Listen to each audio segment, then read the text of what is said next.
જો જમ્યા પછી અચાનક છાતીમાં એવી બળતરા થાય છે કે જાણે અંદર કંઈક સળગી રહ્યું હોય, ગળા સુધી ખાટું પાણી કે ખટ્ટા ઓડકાર આવે છે અને મોઢાનો સ્વાદ બગડી જાય છે, ઓફિસમાં બેઠા બેઠા પેટ ફૂલી જવું, છાતીમાં ભાર લાગવો અથવા રાત્રે સૂતી વખતે છાતીથી ગળા સુધી બળતરા થવી અને એની સાથે ઊંઘ પણ ઉડી જવી, અને સૌથી ખરાબ વાત એ છે કે એન્ટાસિડ એટલે કે એસિડિટીની ગોળી લો એટલે થોડા સમય માટે રાહત મળે અને થોડા દિવસ પછી ફરીથી એ સમસ્યા પાછી આવે. જો તમારી સાથે આવું વારંવાર થાય છે તો આજનો આ વિડીયો ખાસ તમારા માટે છે, કારણ કે આજે આપણે એસિડિટીને ખૂબ જ સરળ રીતે સમજવાના છીએ કે આ તકલીફ ખરેખર થાય છે કેવી રીતે, તેની પાછળના મુખ્ય કારણો કયા છે, વારંવાર પાછી કેમ આવે છે, એવા કયા લક્ષણોને ક્યારેય અવગણવા ન જોઈએ અને આની સૌથી બેસ્ટ સારવાર તમે કઈ રીતે કરાવી શકો.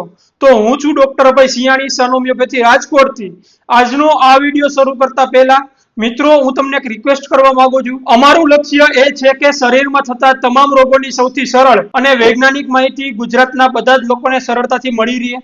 તો અમારા વિડીયો જો તમને થોડા પણ વેલ્યુએબલ લાગ્યા હોય તો આ ચેનલને ખાસ કરીને સબસ્ક્રાઇબ કરો અને રિટર્નમાં અમે તમને દરેક રોગો વિશેની તમામ વેલ્યુએબલ માહિતી નિયમિત રીતે પ્રોવાઈડ કરતા રહીશું. તો હવે વાત કરીએ એસિડિટીની. તો આપણા પેટમાં એસિડ નેચરલી જ બનતું હોય છે અને તે ખોરાકના પાચન માટે પણ જરૂરી હોય છે, પરંતુ જ્યારે પેટની અંદર રહેલો ખોરાક કે એની સાથેનું જે એસિડ હોય તે ઉપર અન્નનળી એટલે કે ખોરાકની નળીમાં પાછું આવવા લાગે અને આપણે એસિડ રિફ્લક્સ કહીએ છીએ. અને જ્યારે આ રિફ્લક્સ વારંવાર થવા લાગે ત્યારે એમાં તકલીફ વધે છે અને એની સાથે બીજા કોમ્પ્લિકેશન પણ થવા લાગે છે, ત્યારે તેને GERD એટલે કે ગેસ્ટ્રો ઇસોફેગલ રિફ્લક્સ ડિસીઝ પણ કહેવામાં આવે છે. હવે આ વાતને એકદમ સરળ ઉદાહરણથી સમજીએ. તમારા પેટ અને અન્નનળી વચ્ચે એક ખાસ પ્રકારનો વાલ આવેલો હોય છે. તમે જ્યારે ખોરાકને ગળો ત્યારે એ વાલ ખુલે છે, જેનાથી ખોરાક પેટમાં જાય છે અને પછી એ વાલ બંધ થઈને પેટમાં જે કંઈ પણ ખોરાક કે એસિડ છે એને પાછું ઉપર આવતું રોકવામાં મદદ કરે છે. હવે જો એ વાલ ઢીલો પડી જાય અથવા પેટ પર વધારે પડતું દબાણ આવે તો પેટમાં રહેલું એસિડ કે એનું જે પ્રવાહી છે એ ઉપર પણ આવી શકે છે. હવે અહીંયા એક વાત સમજો કે જે અન્નનળી છે એની અંદરની સપાટી પેટની જે અંદરની સપાટી છે એની જેમ એસિડને સહન નથી કરી શકતી, એટલે જ્યારે એમાં વારંવાર રિફ્લેક્સ થાય ત્યારે એની સાથે છાતીમાં બળતરા થવી, ગળામાં ખાટું પાણી આવવું અને અન્ય તકલીફો પણ થઈ શકે છે. હવે અહીંયા મહત્વની વાત એ છે કે કોઈ એક વ્યક્તિને જમ્યા પછી જ એસિડિટી કેમ થાય છે, બીજી વ્યક્તિને રાત્રે સૂતી વખતે કેમ થાય છે, ત્રીજી વ્યક્તિને આખો દિવસ ઓડકાર અને પેટમાં ભારે કેમ લાગે છે, કારણ કે એસિડિટી શબ્દની પાછળ અલગ અલગ પરિસ્થિતિઓ પણ હોઈ શકે છે.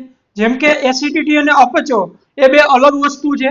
પેટના ઉપરના ભાગમાં બળતરા થવી, પેટ ફૂલવું, પેટ વહેલું ભરાઈ જવું અને વારંવાર ઓડકાર આવવા, આ બધી તકલીફોમાં અપચો પણ જોવા મળી શકે છે. એટલે દરેક વ્યક્તિને એક જ કારણથી એસિડિટી થતી હોય એવું માનવું પણ યોગ્ય નથી. તો હવે વાત કરીએ એવી વસ્તુઓની જ્યાં રિફ્લક્સને વધારી શકે છે.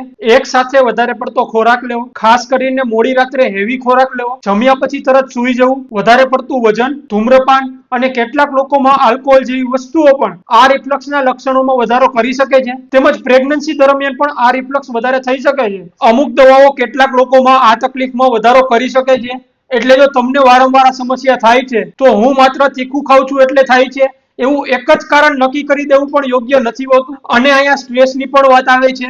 વધારે પડતો સ્ટ્રેસ, તણાવ, ચિંતા પાચન તંત્રના લક્ષણોને વધારે ખરાબ પણ કરતા હોય છે અને ઓવરઓલ ડાયજેશનને લગતી સમસ્યાઓમાં આ મહત્વની ભૂમિકા પણ ભજવી શકે છે.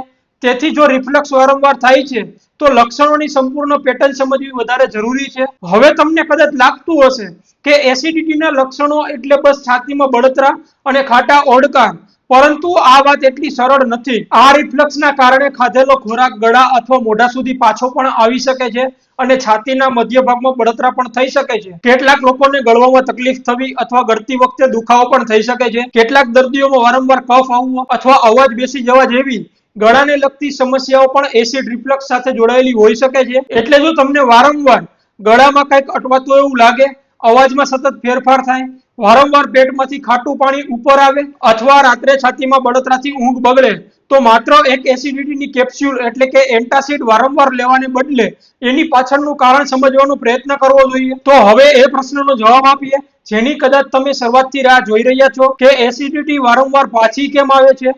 તો તેના ઘણા બધા કારણો હોય છે.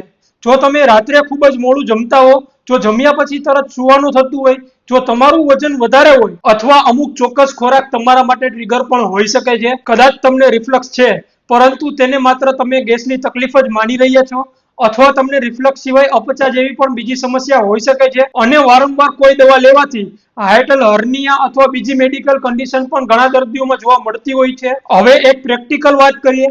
સૌથી પહેલા તમારા માટે કઈ વસ્તુ ખાધા કે પીધા પછી લક્ષણો વધે છે એ ઉપર ધ્યાન આપો. દરેક વ્યક્તિએ જીવનભર તીખું, ટમેટા, લીંબુવાળું કે ખાટું અથવા ચા, કોફી કે ચોકલેટ કે પછી ફેટ વાળા પદાર્થો સંપૂર્ણપણે બંધ કરી દેવાની જરૂર નથી હોતી. જો કોઈ વસ્તુ ખાધા પછી તમને વારંવાર તકલીફ થતી હોય તો જ્યાં સુધી તેના મૂળ કારણ ઉપર સારવાર ના થાય ત્યાં સુધી એને ટાળવી જોઈએ. બીજું, ખાસ કરીને રાત્રે જો તકલીફ વધી જતી હોય તો મોડી રાત્રે ખૂબ જ ભારે ભોજન લેવાનું ટાળવું જોઈએ. સૂવાના ઓછામાં ઓછા 2 થી 3 કલાક પહેલા ડિનર કરવાનો પ્રયત્ન કરો. જમ્યા પછી તરત જ સૂઈ જવાને બદલે થોડો સમય બેસો અથવા ચાલો. જો રાત્રે રિફ્લક્સ વધારે હોય તો શરીરના ઉપરના ભાગને યોગ્ય રીતે ઊંચું રાખવાથી પણ છાતીમાં બળતરા કે રિફ્લક્સ ઓછું થઈ શકે છે.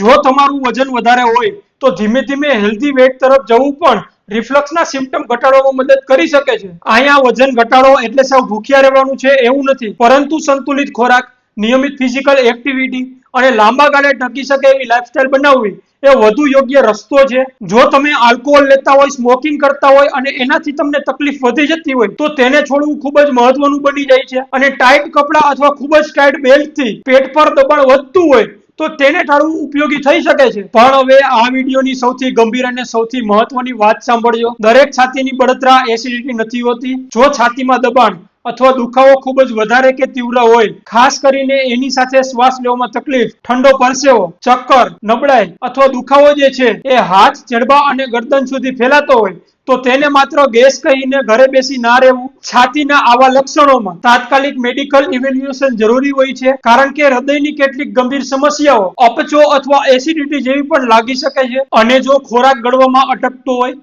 ગળતી વખતે દુખાવો થતો હોય, વારંવાર ઉલટી થતી હોય, ઉલટીમાં બ્લડ દેખાય, કારણ વગર વજન ઘટતું હોય, ભૂખમાં નોંધપાત્ર ઘટાડો થયો હોય અથવા સતત લક્ષણો હોવા છતાં આ વસ્તુમાં સુધારો ના થાય તો આને સામાન્ય એસિડિટી માનીને લાંબા સમય સુધી પોતાની રીતે દવા ના લેતા ડોક્ટરની તપાસ કરાવવી જોઈએ. આવા લક્ષણો GERD ની કોમ્પ્લિકેશન અથવા બીજી મેડિકલ પ્રોબ્લેમ તરફ પણ એ સંકેતો આપી શકે છે. તો હવે વાત કરીએ ટ્રીટમેન્ટની. તો લોકો વારંવાર થતી એસિડિટી માટે એસિડિટીની ગોળી કે કેપ્સ્યુલ લેતા હોય છે, પરંતુ જ્યાં સુધી કયા કારણથી આ તકલીફ છે એ જાણવામાં ના આવે ત્યાં સુધી આ ગોળી લેવાથી કાયમી રાહત નથી થતી. પહેલા એ સમજવું જરૂરી છે કે સમસ્યા શું છે, ક્યારે થાય છે, શેના લીધે થાય છે. તેના પરથી યોગ્ય સારવાર કરવાથી તેમાં કાયમી રાહત મળે છે. અને જો તમને કે તમારા ઘરમાં કોઈને લાંબા સમયથી એસિડિટી, છાતીમાં બળતરા, ખાટા ઓડકાર, રિફ્લક્સ અથવા જમ્યા પછી થતી પાચનની તકલીફ છે અને એના માટે વારંવાર દવા લેવી પડે છે, તો સન હોમિયોપેથી જે રાજકોટ મવડી ખાતે આવેલ છે, જેમાં બેસ્ટ ડોક્ટર્સની ટીમ છે, જે ઓનલાઈન કન્સલ્ટન્સી પણ પ્રોવાઈડ કરે છે. તેઓ દર્દીના શરીરને, શરીરમાં થયેલા ફેરફારોને અને તેની પાછળના કારણોને યોગ્ય સમય આપીને સારી રીતે સમજે છે અને દર્દીને ઘરે બેઠા જ high quality treatment Gujarat, Bharat અને દુનિયાના દરેક ખૂણે ફાસ્ટ કુરિયર દ્વારા દવા ઝડપથી મોકલવામાં આવે છે. તો આજે જ ડિસ્ક્રિપ્શનમાં આપેલ નંબર પર કોલ કરો અથવા વોટ્સએપ પર મેસેજ કરો અને તમારું કન્સલ્ટેશન બુક કરો. તમારી કોઈ પણ બીમારી માટે એક્સપર્ટ ડોક્ટરની ટીમ પાસેથી યોગ્ય સારવાર મેળવો. તો મિત્રો, આ વિડીયોમાં અમે એસિડિટી વિશે તમામ માહિતી આપી છે, છતાં તમને આ રિલેટેડ કોઈ પ્રશ્ન હોય તો તમે અમને કમેન્ટમાં જરૂરથી જણાવો.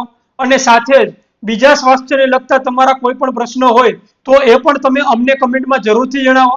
અમારી ટીમ તમારા દરેક પ્રશ્નોના જવાબો આપશે.